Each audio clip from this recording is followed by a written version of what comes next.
Hey guys, tonight we're going somewhere a little grim, but don't worry, you're already doomed. Your feet drag through thick morning fog as you stumble down a muddy path in rural Japan, sometime in the Edo period. Your tunic clings to you, not from rain, but from yesterday's sweat, and possibly someone else's. The air smells faintly of ash, wet wood, and something vaguely herbal you can't quite place. There's a chicken staring at you. You don't know why, but it feels judgmental. You're not just visiting this time. You live here, you work, eat, and sleep here. Mostly the first two. And sleep? It's not the nightly reward you're used to. It's an afterthought, a borrowed moment you try to snatch between hauling buckets and ducking the headman's glare. The good news: nobody expects you to lie down in a bed. The bad news: there are no beds. So, before you get comfortable, take a moment to like the video and subscribe, but only if you genuinely enjoy what I do here. Let me know in the comments where you're watching from and what time it is. Bonus points if you're listening upright. Now, dim the lights, maybe turn on a fan for that soft background hum, and let's ease into tonight's journey together. You collapse into your home, if it can be called that. A single-roomed hut built from bamboo and wattle, with a thatched roof that leaks only slightly. The tatami flooring is soft in theory, but after a long day in sandals made of straw, it might as well be granite. You don't lie flat. No one does unless they're ill or dead. You tuck your knees, keep your back upright, and nod off like someone, waiting for a very slow horse. At night, the fire pit in the center of the room glows dimly. Your family gathers around it, curling into lopsided bundles. You do your best not to fall asleep entirely, because if you do, you might miss your turn with the one thin blanket. Also, the ceiling's been known to leak at unexpected angles. There's no privacy, no mattress, no softness. Your rest is not horizontal, it's defensive. You perch more than you sleep, as if the act of collapsing would admit something you don't have time for: vulnerability. Meanwhile, your phone is dead, but so are your neighbors, because phones haven't been invented yet and 2 of them fell into a rice paddy last week. Remember that judgmental chicken? It's now roosting over your shoulder. You breathe shallowly. Sleep, if it arrives at all, does so in short, startled doses. The sun will rise soon. But for now, you are still, upright, waiting. Your knees ache before your eyes even close. Tatami mats have their charm, mainly if you've never had to sleep on them. Beneath the woven rush surface lies a compressed layer of straw that should, in theory, provide some give. But what it actually provides is a long, meditative reflection on every vertebra in your spine. You're huddled in a corner, attempting something between a seated meditation and a nap. Your back leans slightly against a beam, one that's been polished to a gentle shine by generations of other tired bodies. If you lean too far, you'll wake up with splinters. If you lean too little, you'll wake up anyway, but confused and numb in your legs. There's no pillow, at least not in the sense you're used to. A tightly rolled cloth might substitute, but even that's a luxury on most nights. Instead, you learn to let your neck droop forward just enough to sleep, but not so far that you collapse into the rice husk pile being shared as a makeshift blanket. It's a delicate art, this vertical napping. Outside, a neighbor coughs in the dark, maybe 2 houses down, or 1. These walls aren't really walls, just stretched paper over bamboo frames that let in both the moonlight and all of your neighbor's indigestion. Privacy is a fiction, so is silence. You think about shifting position, but last time you tried that, you accidentally kneed your uncle in the back. He didn't even flinch, just muttered something about the glory of shared warmth and rolled closer. You miss beds, or at least you think you do. You're not sure if you remember them, or if you've just imagined a better kind of floor. Historians still argue whether peasants like you truly preferred sleeping upright, or were simply adapting to impossibility. The architectural constraints of a one-room home shared by 6 to 10 people don't exactly lend themselves to sprawling out. A mouse scuttles past your foot. You name him "still better than my pillow" and try to sleep anyway. Meanwhile, you're Modern mattress is 3,000 miles and 400 years away, whispering apologies you'll never hear. Tonight, you have a treat. Someone has lent you a takamakura, a traditional wooden headrest. You cradle it like a gift until you realize it's roughly the shape and comfort level of a small chopping block, because that's what it was originally modeled after. Congratulations. You're about to sleep on furniture that doubles as a weapon. It's elegantly carved and lacquered, with a narrow curved surface just wide enough to support the base of your skull, if your skull agrees to remain perfectly still. The idea is to lift your head just enough to keep your hair from becoming a nest of straw and regrets. But you're not a noble, and your hair is, well, more accidental than styled. Still, social aspirations sleep loudly. As you lower your head onto the unforgiving wood, it creaks like a disapproving teacher. The cold lacquer shocks your skin. You pretend it's soothing. It is not. In the Edo period, people weren't necessarily trying to punish themselves. They simply didn't want their carefully arranged hair to collapse overnight. Among the upper classes, hair could take hours to set. Women used waxes, pins, and even starches to create architectural marvels. Ruining one meant starting from scratch. Ruining someone else's meant duels or worse, sternly worded poetry. So instead of cushy pillows, they embraced the takamakura, a headrest, not a head cushion. One purpose, preservation. You shift slightly. Mistake. The edge of the block presses directly into the muscle that once allowed you to look over your shoulder without crying. You stare straight ahead now, emotionally and physically. At your side, someone snores softly with their own head cocked at a painful angle. You envy their ability to suffer quietly. Meanwhile, your chiropractor would call this a spinal emergency. But here, in the gentle rattle of night insects and creaking wood, it's just another way of saying, good night and good luck.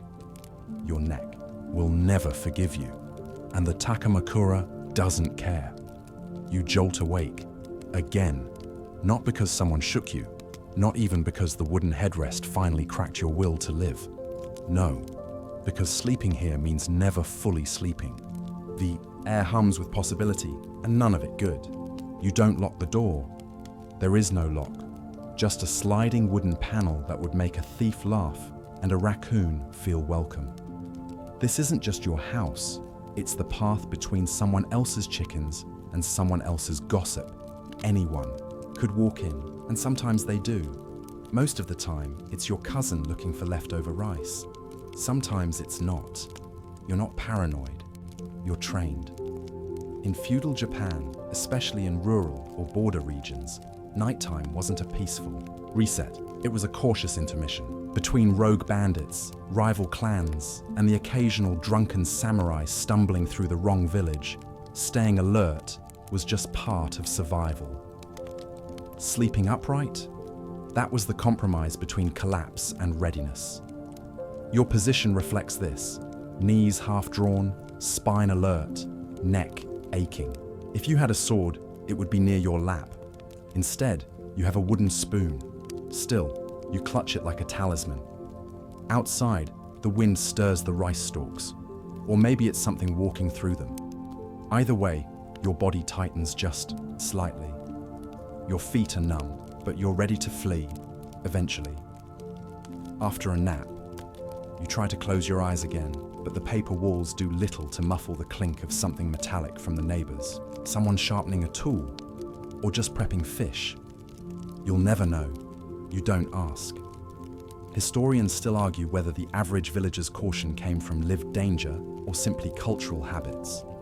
But as you nod off at a 70-degree angle, that debate feels both scholarly and deeply unhelpful.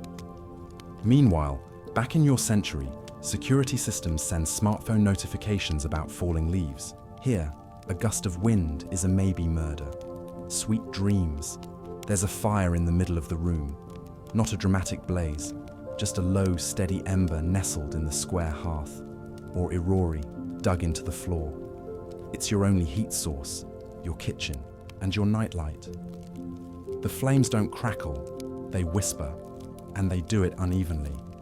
You huddle near it, knees drawn close, trying to warm one side of your body while the other slowly turns into a historical artifact. Your left cheek is sun-kissed, your right is frostbitten. You shift slightly. Now your left knee burns, and your right one contemplates snow. Everyone's doing this awkward rotisserie dance around the hearth. No one talks. Words are wasted on the cold. The embers glow like ancient coals of judgment. They will not be fed more wood tonight. Not when fuel is scarce, and tomorrow's breakfast fire hasn't even been imagined yet.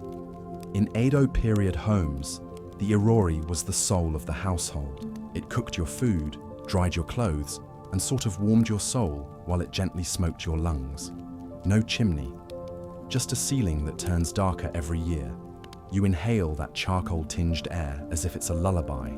Your clothes, still, the same ones from today, now smell even more like fire and faint onions. Your sleeves are singed. You're too tired to care.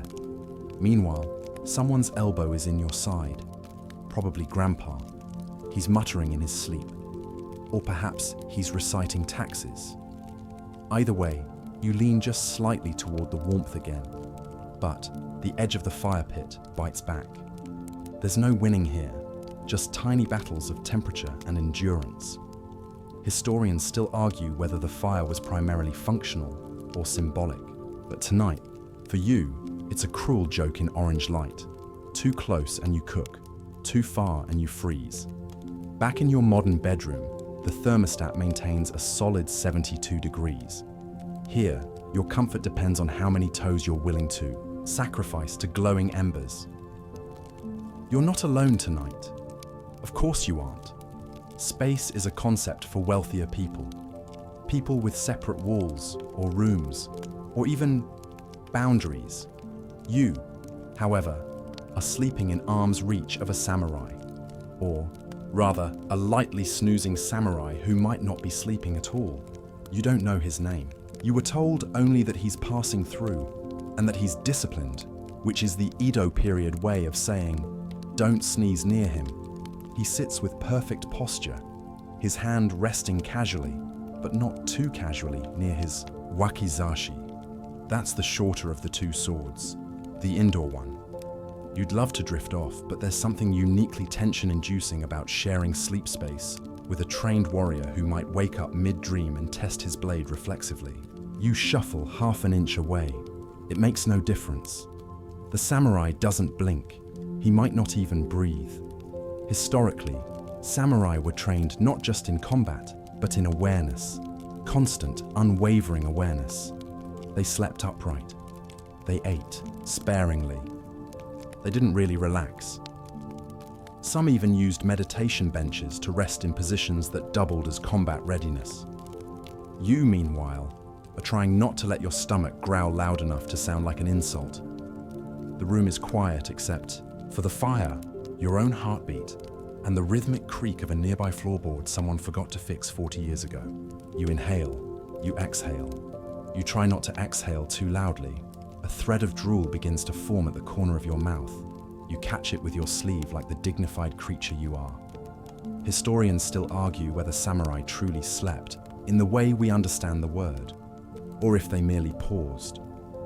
Either way, you're not doing much of either. Meanwhile, your memory foam mattress adjusts to your posture with loving algorithmic care.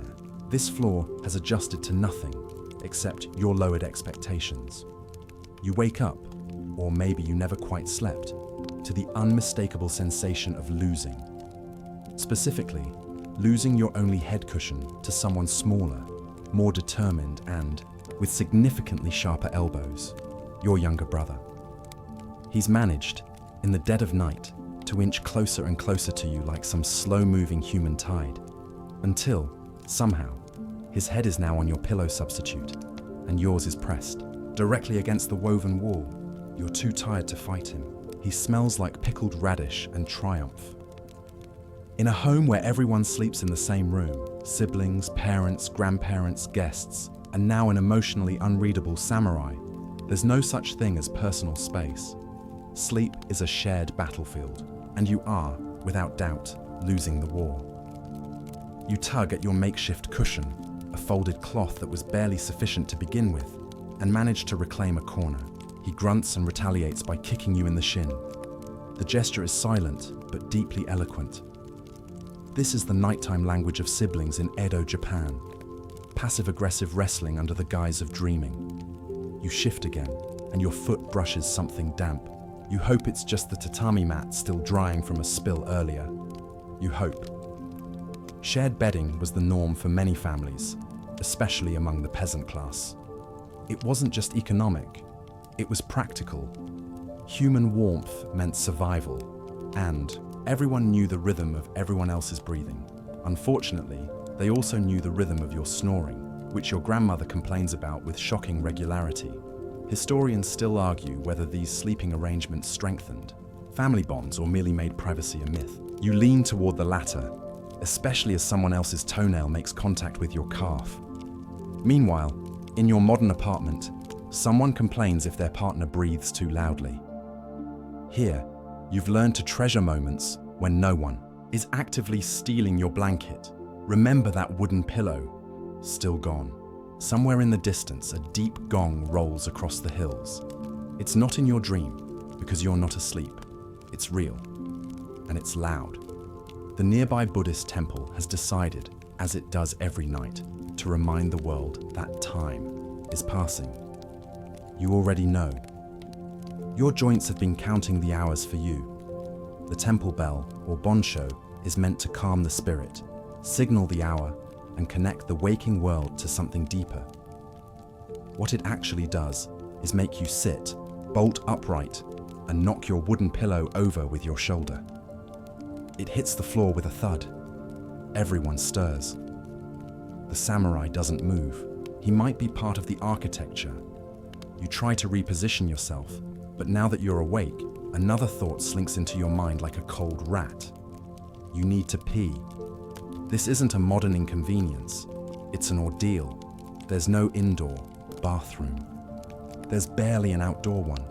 You'll have to slide open the panel, tiptoe past everyone's limbs like a clumsy ghost, and brave the icy darkness toward the makeshift latrine. Likely a hole near the back of the house with suspicious smells and zero lighting. You wait, hoping the urge passes. It does not. You shuffle quietly, trying not to step on anyone. You fail. Someone grunts. The fire crackles in judgment. The night air outside bites your skin the second you step beyond the paper wall. You regret everything. Historically, nighttime in rural Japan meant complete darkness. No streetlights, no glow from a city skyline, only the moon and your own fear. You do your business as quickly as humanly possible, accompanied by the soothing soundtrack of distant frogs and the quiet scream of your frozen feet. Historians still argue whether the inconvenience of nighttime rituals was seen as spiritual discipline or just accepted misery. Meanwhile, your modern bathroom has heated floors and a motion sensor light. Here, you stumble back inside, toes numb, dignity reduced, and yes, your wooden headrest is now occupied by your brother. Again, you settle back onto the tatami, defeated, not just emotionally, but also hygienically, because now that your body is finally still, another problem creeps in, literally. Something is crawling near your ankle. You swat it gently because experience has taught you that killing insects in the night doesn't make them disappear. It only encourages their friends to seek revenge. In Edo period Japan, sleep hygiene had a very different meaning. Soap was rare. Toothpaste did not exist. Baths were taken communally and not always daily. Before bed, you don't brush your teeth. You chew a twig of mint or rub your molars with salt. It helps, sort of, until you burp and remember what you ate. Cold rice and pickled something that might have once been a vegetable. You reach for your blanket, really just a shared futon cover that's done a few too many laps around the room. Over the years, it smells like smoke, onions, and human ambition. You pull it up anyway. There's no mosquito netting, no anti-bedbug spray, no lavender mist to spritz onto your pillow, assuming you still had one. The only thing you have is hope, and a single sock that may or may not be yours. Bugs were part of the nighttime soundtrack. Lice, fleas, spiders, they all had starring roles. Some nights you'd wake up itching and be told it was a good sign, a sign of vitality. You're not so sure. You scratch behind your ear and flinch as something small jumps away. Possibly a cricket. Possibly your will to live. Historians still argue whether insects were truly tolerated or simply endured. You don't care. You're too busy wondering if it's socially acceptable to sleep inside the rice barrel just to get away from the mattress mites. Meanwhile, your modern self falls asleep to white noise and essential oils. Here, your white noise is crickets and coughing, and your only essential oil is whatever dripped from dinner. Also, you're still hungry. Across the room, someone shifts and lets out a soft whimper. Not from fear, from hair. It's your cousin, older, beautiful, and deeply uncomfortable. She sleeps sitting upright, neck stiff, back straight, arms folded neatly in her lap. You watch in silent awe as her head barely moves, even as her body sways like a reed in the breeze. She's preserving a masterpiece, her hair. This isn't just vanity, it's cultural architecture. Her elaborate coiffure, set with pins, wax, and suge combs, took 3 hours and half a bottle of tree sap to build. If it collapses overnight, so does her dignity, and potentially her marriage prospects. So she doesn't lie down, she doesn't flinch. She balances on the wooden takamakura like a fragile statue. The air smells faintly of camellia oil and fear. This upright posture is a nightly ritual for many Edo period women, especially those of the merchant class or geisha circles. Hair was not just fashion. It was identity, effort, and hours of pain disguised as poise. You once tried to hold still for a haircut. She's been holding still since sunset. You shift, and your own damp hair slaps your cheek with the indifference of a wet broom. Your pillow, remember that, is now under your brother, who has managed to rotate a full 90 degrees without waking. A distant fox yips outside. Superstition says it could be a kitsune, a shape-shifting spirit that often appears as a beautiful woman. But you're already watching one try not to scratch her neck in her sleep. Historians still argue whether women genuinely embrace these grooming standards or endured them out of social obligation. Either way, your cousin just twitched in her sleep and instantly jolted upright again, eyes wide, then slowly closing. Crisis averted. Meanwhile, your modern hair is flattened by a hoodie and dry shampoo. Hers is defying gravity, time, and basic comfort, all while sitting upright and dreaming of compliments. The creak comes again, soft, rhythmic, not quite wind, not quite human. You hold your breath, your eyes, already half open thanks to the rigid neck support and communal snoring, widen slightly. The room is still, except for the steady rise and fall of sleeping bodies and one distant creak. Then silence. You're not alone in noticing. Even the samurai's hand, previously limp, now rests firmly on the hilt of his sword. He doesn't move otherwise, a statue with a death wish. You tell yourself it's probably just the old roof beams adjusting, or maybe a neighbor stepping on something fragile. But the part of your brain that grew up on caution and ghost stories remembers all too well the whispers. This is the hour of the yurei. Japanese folklore is generous when it comes to the supernatural. Restless spirits, wandering souls, ghostly women with long black hair and very specific grudges, the kind of beings that float through paper walls and hover silently while you pretend not to sweat. You shift upright as if posture alone could protect you. It doesn't, but the effort makes you feel slightly braver. Your cousin twitches. The samurai doesn't blink. Outside, an owl hoots, or does something owl adjacent. You'd feel better if it were a fox. At least kitsune are occasionally friendly. Yurei are less so. Historians still argue whether people truly believed these spirits existed, or whether the stories were just social tools to enforce nighttime silence and behavior. You think belief is beside the point. At this hour, fear works. Either way, you stay alert, upright, breathing shallowly, hoping the creak was nothing. or at least not something that floats. Meanwhile, your modern mind watches horror movies with the lights off and thinks it's brave. Here, even blinking too loud feels risky. Remember the warm ember glow from earlier? It's almost gone. And the shadows? They're longer now. It's morning at the monastery, which means it's still night for everyone else. You're visiting a remote Zen temple nestled into the hills, the kind of place where sleep is considered an unfortunate side effect of having a human body. The monks here don't lie down. They barely even lean. Their bodies rest inside wooden boxes. Yes, boxes, where their legs are folded beneath them, backs straight, and eyes gently closed in a practice that resembles meditation but is technically sleep. Technically. You're invited to join, or maybe you weren't, but you sat in one of the boxes anyway, hoping to blend in. Your knees scream. Your spine has given up entirely and now folds like wet parchment. You peek to your left. Someone hasn't moved in 45 minutes. You peek right. Same thing. The only motion is the gentle flicker of a hanging oil lamp, casting impossibly long shadows across the tatami. This practice, called zazen, is meant to cultivate mindfulness and discipline, and possibly numbness. Monks believe that by limiting bodily comfort, the mind becomes sharper, clearer, more aligned with the universe. You believe your foot has died. You try to adjust your posture, but even the sound of your sleeve rustling feels like a transgression. Someone exhales near you. You jump internally. Outwardly, you remain statuesque. It's all very elegant in theory, until your right leg falls asleep, wakes up angry, and starts twitching like a rogue puppet.